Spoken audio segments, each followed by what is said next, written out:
proud father of a trans daughter. Next.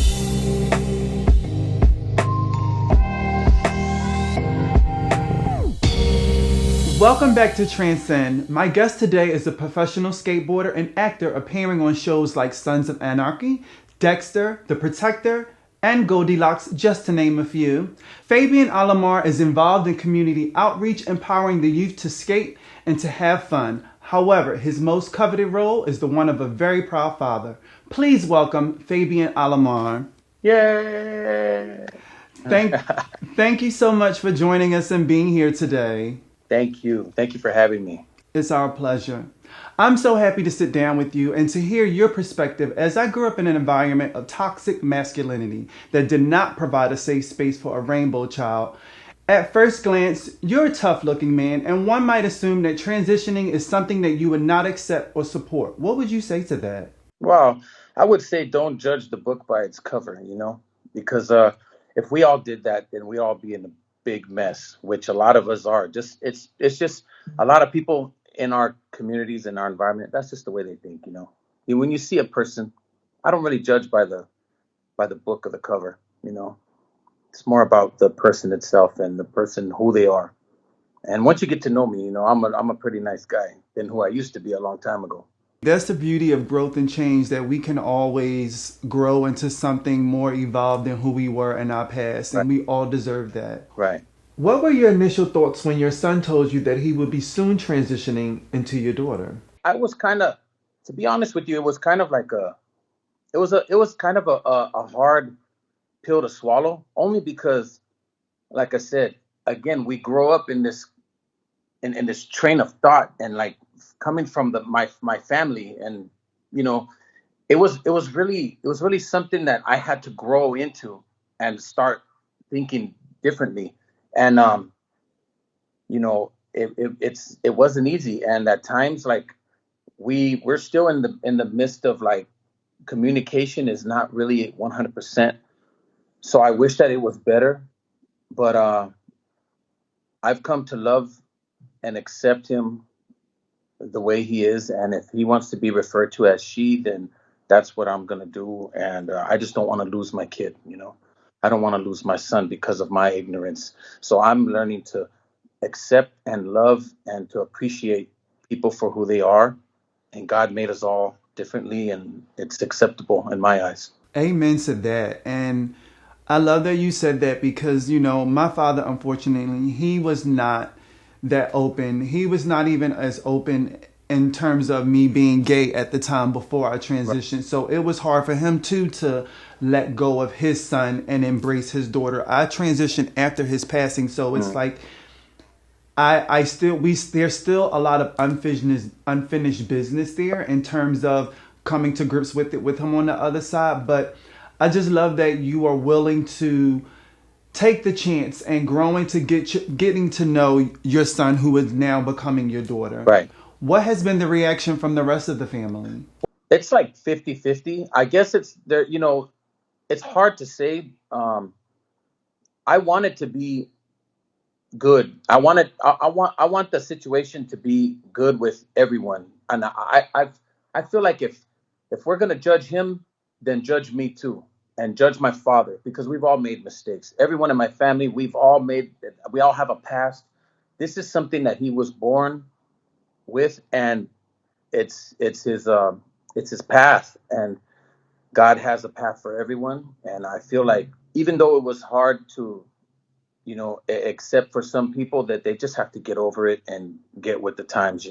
Like there's a lot of ignorance, and the ignorance is more than a cancer. It's like more vicious than cancer, because we have no cure for that sometimes, other than just opening up your mind and growing. Well, I love that you are taking the lead role as the man of the family. Most of the times it's the mother or it's the women who want to bring everyone together as a family. But again, like we said from the beginning, just from looking at you and your appearance, it's very good to see that we have a very healthy, strong, masculine man wanting the family to jump on board with this. How soon do you think you will come around to no longer calling your son and embrace always being daughter?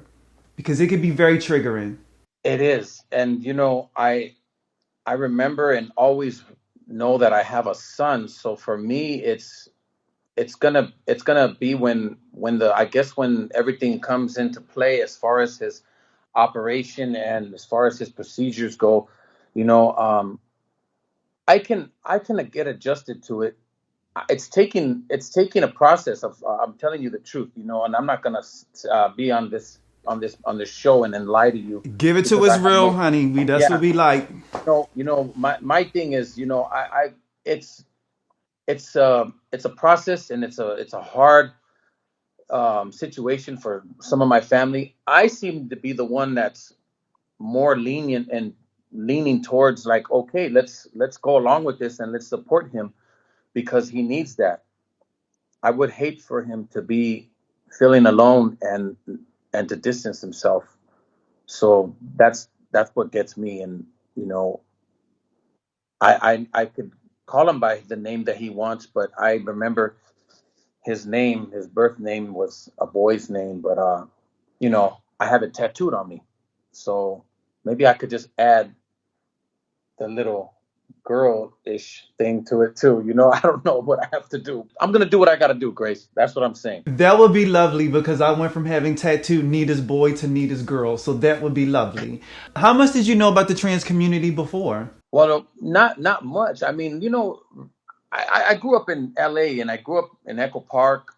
I've always been to Hollywood and only know from what I see and what I experience. I had a cousin that was gay and I had some friends that were gay, and but as far as the transsexual, I didn't know too much about that. I remember being in the county jail and in the bus going to court, and for the first time when I was a kid, and I just turned 18, and I'm like, they're bringing females on this bus too, and that one of the cops was like, the guard was like, everyone on here is a male, and I was just like, oh wow, okay, so I looked around and then like we were all like, taken by surprise because this one, looked like a female, and we were just like, damn, okay. So that was my big introduction to that. And I didn't know, I was just like confused. And everyone I seen in the county jail, it's like the men's county jail, but you would see some females in blue, or they had a light blue on, like powder blue. And I was just like, okay, those are not females, so I had to distinguish the both of them. And that was my introduction. That's how because it wasn't like I was around it all the time. So that's how I got introduced to it. And I seen a transsexual for the first time. I appreciate your rawness and your honesty. I would like to say that just get used to saying she and get used to saying She, transgender because it will definitely become a huge part of your vocabulary. What would you say to any other father who's struggling with accepting their child's truth? you gotta bend and open up your mind, and you really gotta learn to accept and pray on it. Pray for understanding, because that's the most important thing, I think.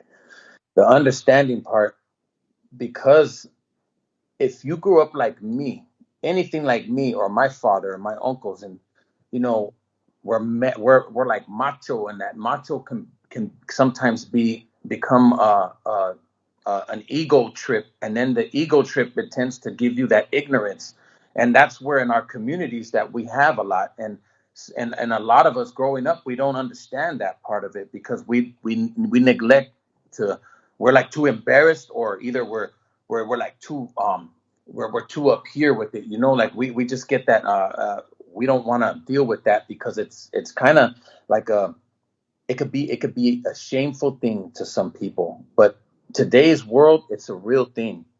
It's a real thing that's happening, and it's happening more and more often. That's so powerful that you said that because it is like sometimes the male Yeah. ego can be very detrimental, not only to our children's growth, but to their own growth. And like you said, macho men is what I was around, and my father, with him being from the Muslim faith, that made it a layer. Spirituality plays a whole Yeah. nother part. So it just can be very harmful and very toxic, and that's why I'm just grateful that we have men like you who are willing to step up and say, you know what, we have to Yeah. change how we show up in the world today.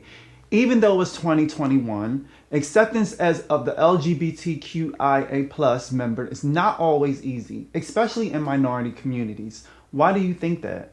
Well, it has a lot to deal with you know the ignorance, and the ignorance is bliss, man. Let me tell you something. Ignorance, like I've I grew up in an area with nothing but like drugs and gang violence, and so with for from my experience, it's just like that's the way it is. And when you see homosexuality, everybody looks at it like, hey, even the elders, even your elders in church, like you got the church people saying it's Adam and Eve, not Adam and Steve. But God accepts everyone for who they are. But in some religions, they're like, no, they don't accept that. And it says it on the Bible. But if you really is an all-loving God, an all-loving God is going to accept anyone and everybody and everything, even the sinners, even the killers. So if he can accept killers and sinners, why can't he accept same-sex marriages or people that change their sex? It's just the way you think about it. It's a thing of growing. Like I didn't always have this. I didn't always be like this. I wasn't like this always. It grew on me because of my son, and I had to make some serious changes. And I don't have the best relationship with him. I have not always been a good father. I have 3 kids, and I haven't been the best father. But I've been in prison and I've been on the streets, and I've made certain choices that were bad. And I feel like this is how at the least I can do is accept my son for who he is. I sometimes get looked at funny when I walk into a room because of my personality and the way I look. So you know what that feels like. I can only imagine how he might feel, and I don't like that feeling. And I don't want him to feel that way with me, around me personally. And anyone who messes with my son, I'll be there in a heartbeat. Fabian, thank you so much. From someone who has had that same issue with the father, and with me being a trans father myself, and not Yeah, feeling and not being the best and doing things right, we always have a new day to start all yeah. over again and to make it right. Thank you for your perspective. Thank you for shedding your Thank you. light. Thank you Thank for you. loving your child, because the community and the world need more men like you. I really mean that. Appreciate you having me on, and congratulations to everything you're doing, and much success and love, and God bless you. Thank you for opening your heart to loving your child. I wish my dad, we could have had that moment. So the fact that you get an opportunity and a chance to do so, I just want you to take it and run with it. Thank you. To watch this episode again or for more stories like these, check out our website at pluslifemedia.com and make sure to follow us at Plus Life. Until next time, there is no greater love than the unconditional love of a parent.